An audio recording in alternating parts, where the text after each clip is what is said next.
واہ جنابے والا واہ، ہم کریں تو بدعت، دیوبندی اور اہل حدیث کچھ بھی کرتا رہے، وہ کچھ بھی نہیں ہے، وہ دین ہے۔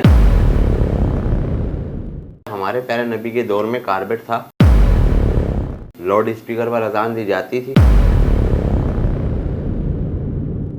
غلام رسول صاحب اتنے بھڑکنے کی ضرورت نہیں ہے، میں آپ کو انشاءاللہ ہر بات کا تفصیلی جواب دوں گا، آپ تھوڑا سا تحمل کیجیے۔ آپ جو کہہ رہے ہیں کہ دیوبندی اور اہل حدیث آپ کو ہر بات میں بدعت کا طعنہ دیتے ہیں، آپ اس کو شاید میرا خیال ہے بہت زیادہ فیل کر رہے ہیں، ایسا نہیں ہے۔ جب تک آپ یہ بات سمجھیں گے نہیں تب تک آپ جیسے لوگ یہی سوال بار بار کرتے رہیں گے، اور ہر دفعہ جب بھی عید میلاد النبی آتا ہے آپ کی طرف سے سوالات کی بوچھاڑ ہوتی ہے کہ یہ بھی بدعت، وہ بھی بدعت، پھر تو یہ بھی بدعت، کیونکہ آپ کو یہ طعنہ شاید برا لگتا ہے۔ دیکھیے، بدعت کو دو طرح سے سمجھیے، ایک لغوی اعتبار سے اور دوسرا شریعت کی اصطلاح میں بدعت کس کو کہتے ہیں۔ لغت کے اندر لغوی اعتبار سے بدعت کہتے ہیں کسی نئی چیز کو۔ اللہ رب العالمین نے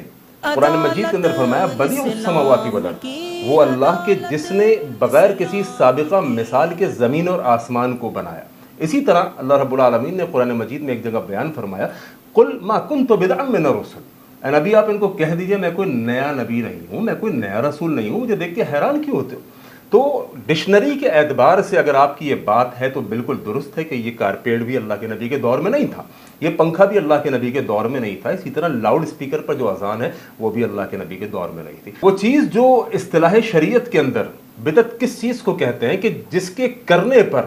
انسان جہنم میں بھی جا سکتا ہے۔ اللہ کے نبی صلی اللہ علیہ وسلم نے فرمایا کہ من احدث فی امرنا ھذا ما لیس منہ فہو رد، پر جس نے مجھ محمد کے لائے ہوئے دین کے اندر کسی بھی نئی بات کا اضافہ کیا اس نے بدعت کا کام کیا، وہ عمل مردود ہے۔ بات یہ ہے کہ دین کے اندر نکالے گئے کسی بھی نئے طریقے کو،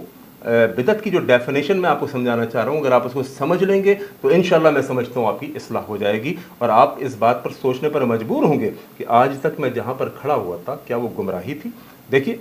شریعت کی اصطلاح میں بدعت کہتے ہیں دین کے اندر نکالے گئے کسی نئے طریقے کو، وہ عمل کہ جس کے ذریعے سے اللہ رب العالمین کا تقرب حاصل کیا جاتا ہو، حالانکہ اس عمل کی دلیل کتاب و سنت میں موجود نہ ہو۔ اب آپ سمجھیے